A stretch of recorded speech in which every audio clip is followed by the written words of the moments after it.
Barrister Asaduzzaman Fuad, আমি আপনার মন্তব্য শুনতে চাই। প্রশ্ন করার কিছু নেই, আপনি জানেন কি বিষয় নিয়ে আলোচনা হচ্ছে। যা করেছে আওয়ামী লীগের সন্ত্রাসী কার্যক্রম, আওয়ামী লীগের নেতাকর্মীরা যা করেছে, তারা শুধু গোপালগঞ্জে না, বিভিন্ন জায়গা থেকে সেখানে গিয়ে সংগঠিত হয়ে যে কাজটা করেছে, সেটা তো ডেফিনেটলি একটা সন্ত্রাসী কার্যক্রম। কিন্তু প্রশ্ন এসেছে যে একই দিনে, যেদিন আবু সাইদ এবং ওসমান যারা যেদিন, এবং আরও 6 জন যারা শহীদ হলো যেদিন, ঠিক একই দিনে আবার নিহত হলো যারা, তাদের মানবাধিকার নিশ্চিত করা গেল কিনা, সেই প্রশ্নটা সামনে এসেছে। আমি আপনার মন্তব্য শুনতে চাই। ধন্যবাদ। প্রথম কথা হচ্ছে যে গত সপ্তাহে মিডফোর্ডে যে ঘটনাটা ঘটেছে, সেই ঘটনা থেকে শুরু করে যে leading up to Gopalganj event যেটা ঘটেছে, আমার কাছে মনে হয়েছে it's a deep state work. এই কাজটা সিম্পল পলিটিক্যাল ভায়োলেন্স না। মিডফোর্ডের ঘটনাটা দেখেন, যে আমরা যারা আইনের ছাত্র, ক্রিমিনোলজি পড়েছি, একটা মানুষ যদি আরেকজনকে মারতে চায়, সে চেষ্টা করে সর্বোচ্চ কম সময়ের ভিতরে মেরে পালিয়ে চলে যেতে। সেইখানে মারার ঘটনাটা দেখেন, যে তাকে পিটানো হইল, উলঙ্গ করা হইল, লাশের উপরে নৃত্য করতেছে, তারপরে পাথর মারছে। এবং এই জিনিসটা খুবই পুরোটা, মানে খুনের দৃশ্যটা পুরোটা ভিডিও আসছে আমার আপনার কাছে গণমাধ্যমে। এবং এইটার রেজাল্ট হিসাবে যেই প্রতিবাদ মিছিলগুলো বের হয়েছে, সেখানে দেখেন, ধরে নিলাম এই ব্যাপারে একটু বিতর্ক আছে যে এই কে মেরেছে, কাকে মেরেছে, এরা কোন দলের।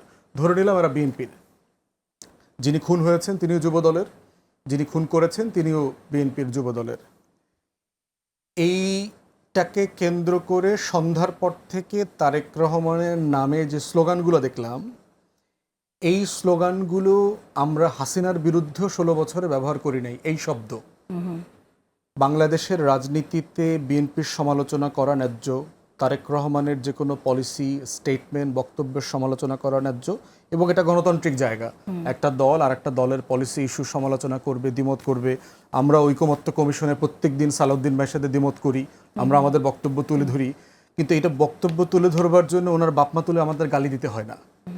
এবং যে ভাষাগুলো, শব্দগুলো ব্যবহার করা হয়েছে, এইটা খুবই সন্দেহজনক। যেটা হাসিনার বিরুদ্ধে আমরা করি নাই, তারেক রহমান ক্ষমতায় আসে নাই, বিএনপি এখনো ক্ষমতায় নাই, সে চাঁদাবাজি করে, গুন্ডামি করতেছে, তার দলের 4000 লোককে বহিষ্কার করতে হয়েছে। ইতিমধ্যে মানুষ মানে মানে বিরক্ত, ত্যক্ত বিরক্ত, এগুলো আপনি বলেন, 7,000-এরও বেশি যতদূর জানি ত্যক্ত বিরক্ত হয়েছে, আপনি সবকিছু বলেন, কোনো সমস্যা নাই, আপনি রাজনৈতিক সমালোচনাটা করতে পারবেন। এবং ক্যাম্পাসগুলোতে, বুয়েটে, চুয়েটে, ঢাকা বিশ্ববিদ্যালয়ে শিক্ষিত ছেলেমেয়েরা যে ভাষায় স্ল্যাং ব্যবহার করছে, গালি দিচ্ছে, এইটা রাজনীতির কোনো শিষ্টাচারের মধ্যে পড়ে না। আমরা হাসিনাকে কি বলেছি? নমরুদ বলছি, ফ্যাসিস্ট বলছি, হিটলার বলছি, তারপরে ফেরাউন বলছি, এগুলো বলছি। কিন্তু বাপ মাতুরে শেখ মুজিবকেও আমরা গালি দেই নেই, হাসিনাকেও আমরা গালি দেই নেই। তো সেইটা খুবই সন্দেহজনক। কাউন্টারে দেখেন বিএনপি যে কাজটা করেছে, এটা হলো যে মানে ফাঁদে পড়ার যে রাজনীতি। পরের দিন ছাত্রদল বড় মিছিল করলো, শোডাউন করলো। শোডাউনের ওখান থেকে স্লোগান দেওয়া হচ্ছে কি, যে একই শিশির 2 সিপি, জামাত আর এনসিপি। তারপরে জামাতকে রাজাকার, এই মুহূর্তে বাংলা ছাড়, এগুলো বলা হচ্ছে। রাজাকারের স্লোগান তো আমরা গত বছর দেখলাম আওয়ামী লীগের আমলে, একই ডিসকোর্স। তাহলে প্রশ্ন হচ্ছে যে কেন এই কাজগুলো কাউন্টার চলছে? বিএনপির অ্যাগেনস্টে জামাত, জামাতের অ্যাগেনস্টে এনসিপি, এনসিপির বিরুদ্ধে বিএনপি। এইটা তো, আমরা তো একই বলয়ের রাজনৈতিক দল সবাই। ফ্যাসিবাদ বিরোধী আন্দোলনে যারা কাজ করেছে, সংগ্রাম করেছে, লড়াই করেছে, এখানে রাজনৈতিক প্রতিপক্ষতা আছে, সবাই রাজনৈতিক প্রতিপক্ষ, কিন্তু কেউ রাষ্ট্রীয় শত্রু না। কাউকে দেশ থেকে বের করে দিতে হবে না। তারেক রহমানের 14 গোষ্ঠী উদ্ধার করবার তো কিছু নাই ভাই। তারেক রহমানের পলিসি ইস্যুরে সমালোচনা আমরাও করছি, আপনারাও করেন, যে কেউ করেন, একটা রেসপন্সিবল পলিটিক্স। তো সেই জায়গায় দেখেন, এই ঘটনাটাকে কেন্দ্র করে এনসিপির তো একটা ক্যালেন্ডার আছে, দেখলাম যে কোন দিন তারা কোন জেলায় যাবে। 16 তারিখে গোপালগঞ্জে যাচ্ছে, এইটা প্রশাসন জানে, দেশের আইনশৃঙ্খলা বাহিনী জানে, এবং এনসিপির নেতৃবৃন্দ বলেছে যে আমরা যাচ্ছি, প্রশাসনের সাথে কথা বলেই যাচ্ছি। প্রত্যেক জেলাতে তারা গেছে, পদযাত্রা করেছে। সেইখানে এই লেভেলে অস্ত্রধারী সন্ত্রাসীদের যে দেখলাম, এটা গত বছর জুলাইয়ের ঘটনার কথা মনে পড়েছে। এত পরিমাণ ছাত্রলীগ, যুবলীগ অস্ত্র নিয়ে নেমেছে, অথচ আমাদের ডিজিএফআই জানে না, আমাদের এনএসআই জানে না, এসবি জানে না, পুলিশ প্রশাসন জানে না, যৌথ বাহিনী, ম্যাজিস্ট্রেসি নিয়ে রাস্তায় আছে, তারা বুঝতে পারছে না। কিন্তু আবার এটা কাউন্টার করতে গিয়ে 5-6 জন লোক মেরে ফেলাইলো। তাহলে পুরো সিচুয়েশনটা দেখেন, একদম পরিকল্পিত ডিপ স্টেটের ঘটনা। বাংলাদেশে দিল্লি এবং আওয়ামী ফ্যাসিবাদের সাথে যারা জড়িত প্রশাসনের মধ্যে আছে, এই পতিত লোকদের এই এনট্র্যাপমেন্টের রাজনীতি 1/11-এর সময় আমরা দেখেছি, বহুবার দেখেছি এই রাজনীতি আমরা। দুঃখজনক হলো সত্য, বিএনপি, জামাত, এনসিপি সবাই ফাঁদে পড়ছে। ফাঁদে পড়ে একজনের বিরুদ্ধে আরেকজন করার মধ্য দিয়ে কি হচ্ছে, আমরা 24-এর গণ অভ্যুত্থানের মাস চলতেছে।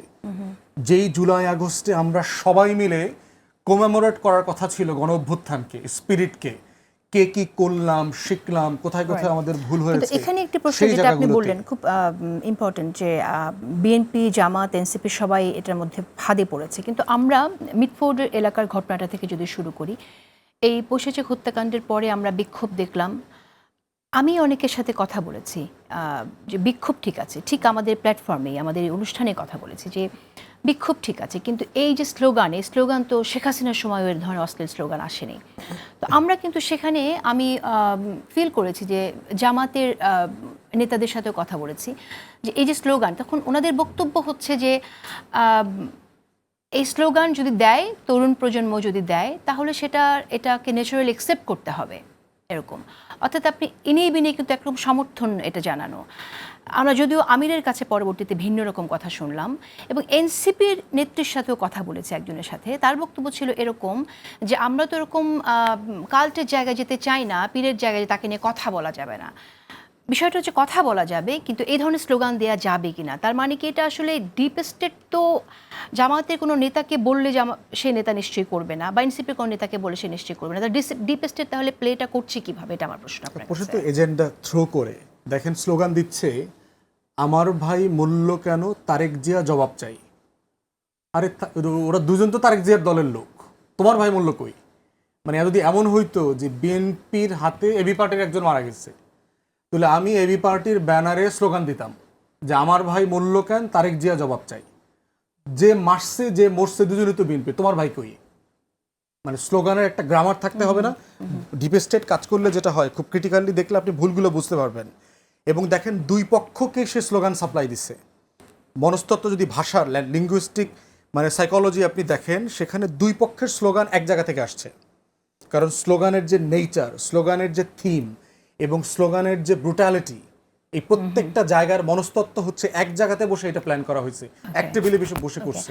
আমি আসবো আপনার কাছে, সৈয়দা আশরাফি পাপি, আমি আপনার কাছে শুনতে চাই যে ছাত্রদল যে স্লোগান দিয়েছে, সেখানেও কিন্তু যে কথাটা ব্যারিস্টার আসাদুজ্জামান ফুয়াদ বললেন, আমরা দেখেছি মানে প্রতিটি ক্রিয়ার একটা প্রতিক্রিয়া থাকবে, কিন্তু BNP is the biggest political party, তারা তো চিন্তা করবে যে কিভাবে আমরা রিয়াকশনটা জানাবো।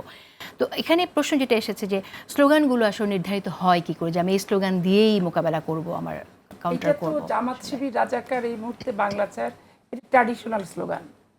জামাত শিবির যারা করছে তারা রাজাকার না, সেটা ঠিক আছে, কিন্তু পার্টির যে উৎপত্তি স্থল, সেটা তো যুদ্ধ অপরাধী থেকেই উৎপত্তি, গোলাম আজম থেকে শুরু করে, এবং যারা যারা ছিলেন তারা তো যুদ্ধ অপরাধীর অভিযোগে 72 পরে যে ইয়েটা হয়েছিল, ওটা কি বলে, যুদ্ধ অপরাধীদের বিচারের যে ট্রাইব্যুনালটা হইলো, সেই ট্রাইব্যুনালেও তো তখন এরা যুদ্ধ অপরাধী হিসেবেই ছিল, যুদ্ধ অপরাধী হিসেবে তাদের নাম এবং তালিকাভুক্ত ছিল। শেখ মুজিবুর রহমান সাধারণ ক্ষমা করে দেওয়ার পর তারপর তারা জেলখানা থেকে বের হলো। এখন ক্ষমা করে দিল, তাদের কার্যক্রম করলো, কিন্তু যুদ্ধ অপরাধটা তো থেকে গেল না। যুদ্ধ অপরাধী যেটা, ইতিহাসের পাতায় পাকিস্তানপন্থী তারা বাংলাদেশের মুক্তিযুদ্ধের বিরোধিতা করেছে। এই জামাতের সাথে নির্বাচনী জোট ছিল, রাজনীতি করেছে, নির্বাচনী জোট ছিল, দেশ পরিচালিত করেছে, মন্ত্রিত্ব দিয়েছে তাদেরকে দুটো, সেটা ঠিকই আছে, কিন্তু স্লোগান, যেমন আমার এলাকার জামাতের সাথে জোট কোনোদিনই হয়নি, আমি সারা জীবনই এই স্লোগানই দিই। তারা আমাদের বিপক্ষ বলে, আমি তাদের বিপক্ষে বলি, এটা একবারে স্বীকৃত একটা ব্যাপার। ওখানে ফাতেমা জিন্না 1965 সালে 45,000 ভোট পেয়েছে, এবং আমার ওখানে আওয়ামী লীগ থার্ড পার্টি, চাঁপাইনবাবগঞ্জ সদর আসনে জামাতের হচ্ছে 50-60 হাজার ভোটে হারলেও ওরাই সেকেন্ড পার্টি। তো এইটা কোনো যে আমদানিকৃত স্লোগান তা কিন্তু না, এটা বাংলাদেশের প্রচলিত স্লোগান। মানে তারেক রহমান সহ যে টেনে টেনে বেগম জিয়াকে আরো কিছু খারাপ স্লোগান যেগুলো আমরা শুনছি, এতে যে এক রুচিবোধে বাঁধছে। এখন যেটা ব্যাপার, আমরা নতুন বাংলাদেশ চাইতে যাচ্ছি, প্রত্যাশা আছে, স্বপ্নে আছে, বাস্তবায়ন করতে গেলে এটা আমাদের ঐক্যমত হয়ে কিভাবে হবে নতুন বাংলাদেশ পরিহার করা বাঞ্ছনীয় দরকার।